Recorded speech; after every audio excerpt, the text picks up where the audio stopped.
falta que te diga que me muero por tener.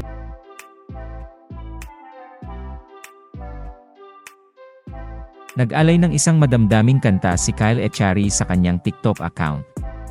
Kapansin-pansin naman ang caption ni Kyle Echari sa nasabing TikTok, mababasa kasi ang mga salitang "something with you". Kapag tinranslate naman sa Tagalog ang Spanish song na ito ni Kyle Echari, ay nangangahulugan ito ng isang kanta na patungkol sa kanyang minamahal. Dahil naman dito ay agad na tinag ng Keledria fans si Andrea Brillantes, dahil para sa kanila, ay patungkol sa aktres ang awitin na ito ni Kyle Echari.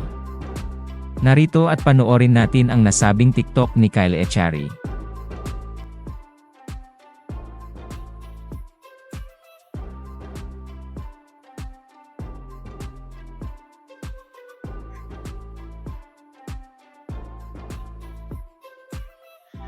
Y hace falta que te diga que me muero por tener algo contigo.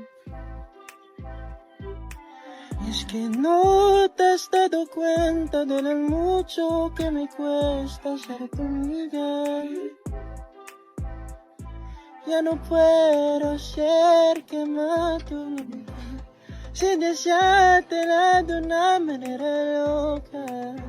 Necesito controlar tu vida, saber quién te besa, quién te abriga.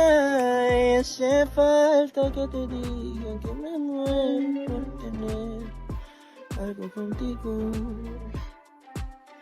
Y es que no te has dado cuenta de lo mucho que me cuesta ser tu amiga.